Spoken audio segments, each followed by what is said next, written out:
En tant qu'entraîneur, j'ai commencé à l'Étoile Rouge, c'est mon club de toujours, c'est le club où j'ai grandi.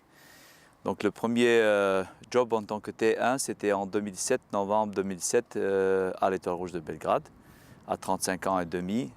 Entraîner un grand club, c'était vraiment un défi pour moi. En même temps, j'étais le plus jeune entraîneur dans l'histoire du club.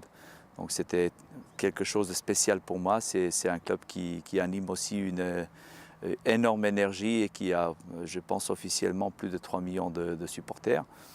Et c'était spécial pour moi. Ensuite, c'était l'équipe nationale de Serbie, moins de 21 ans, j'ai fait 3 ans avec eux.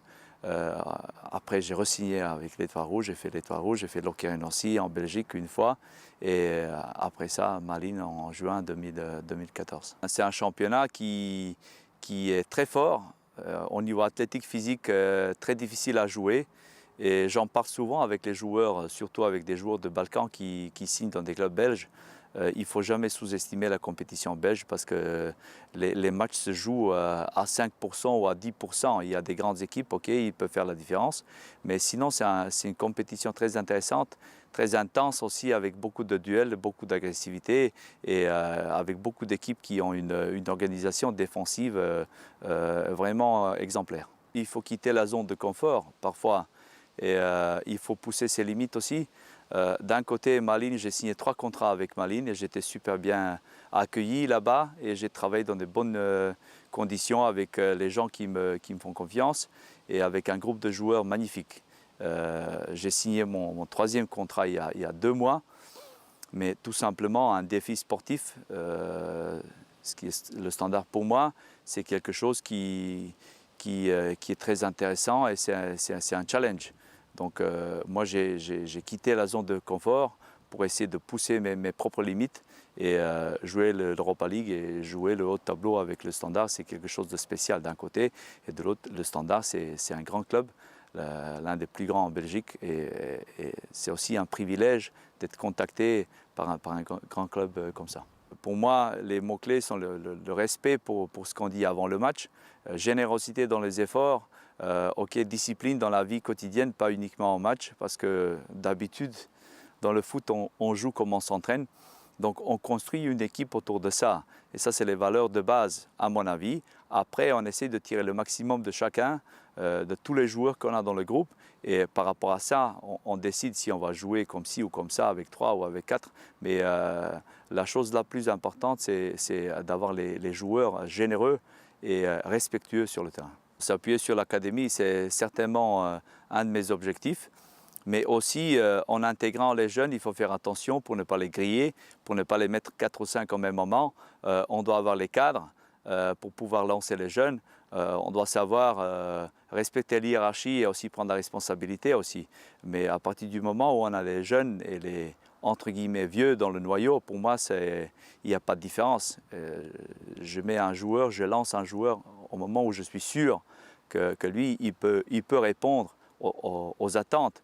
Et ça n'a rien à voir avec l'âge. Il nous arrive d'avoir les joueurs à 34 ans sur le terrain, mais d'avoir un gamin à 18 ans ou 19 ans qui prend plus de responsabilités. Dans ce cas-là, l'âge ne compte pas. Je suis quelqu'un de très direct, très ouvert. Parfois, ça fait mal.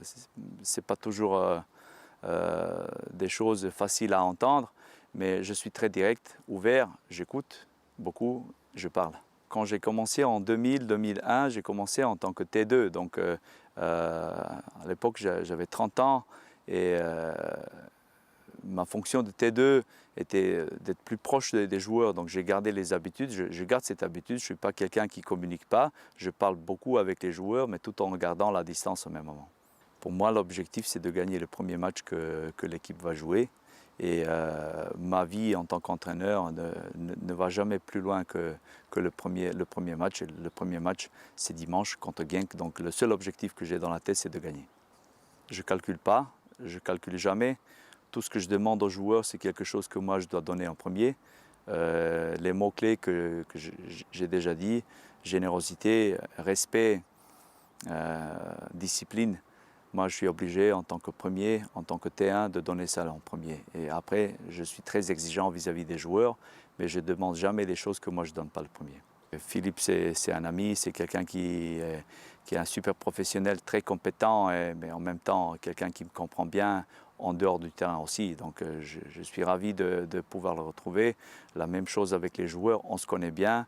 Avec Cissé, on a fait 2 ans ensemble. Gillet, une saison, mais on se connaît très bien. Je suis content de le retrouver. Avec Olivier, on a fait 1 an et demi, un job magnifique, une collaboration très positive pour le club. C'est grâce à son travail que Malines a pu profiter des présences des garçons comme Sofiane Hani ou Cissé. C'est lui qui les a découverts. Moi, je suis privilégié. Au fond de moi, je suis comme ça. J'ai grandi à l'Étoile Rouge. C'est un club qui anime aussi une énergie énorme, comme le Standard, comme Malines d'ailleurs. Et je suis privilégié, je me sens vraiment bien privilégié d'avoir été choisi par les clubs qui fonctionnent de même manière. J'ai appris une chose, c'est trop facile de marquer des points auprès des supporters en embrassant le logo, en allant avec une écharpe devant la tribune. Moi, je ne fais jamais ça. À Malines, j'ai essayé de montrer le respect vis-à-vis du club en essayant d'apprendre le néerlandais, même si ça ressemble à rien. Mon néerlandais, c'était plutôt une question d'effort que question de qualité. Là, maintenant, je vais tout donner. Je vais tout donner, je vais essayer d'injecter toute mon énergie et tout ce que j'ai dans cette équipe. Construire une équipe qui joue avec beaucoup de générosité et beaucoup d'efforts. Et c'est ça la façon de communiquer avec le public. Tout seul, on ne peut rien faire. Le foot, c'est un sport collectif et moi, je suis, au fond de moi, un joueur d'équipe. Je ne suis pas quelqu'un qui va prendre tout sur moi, même si je suis conscient qu'en étant un T1, l'entraîneur principal, j'ai beaucoup de responsabilités, mais aussi beaucoup de possibilités. Donc, on va tout faire pour reconstruire cette mentalité et de gagner chaque match. Mais sans faire trop de différence entre les matchs à la maison et les matchs à l'extérieur, je pense que l'approche des matchs doit être exactement la même et sans trop se poser de questions. Standard a toujours une équipe qui est performante, beaucoup de joueurs avec beaucoup de qualité et il faut tout donner, il faut jouer avec beaucoup d'autorité. Pouvoir être choisi par un grand club et pouvoir choisir le timing, c'est un privilège et c'est le privilège des plus grands. Moi, je ne suis pas parmi les plus grands et je suis déjà ravi, content et fier d'avoir été choisi par le Standard. Maintenant, c'est le mois de septembre. On va procéder match par match sans trop se poser de questions, attaquer chaque match pour gagner, profiter d'un noyau qui est assez large pour pouvoir jouer sur les 3 tableaux et jouer tous les matchs pour gagner.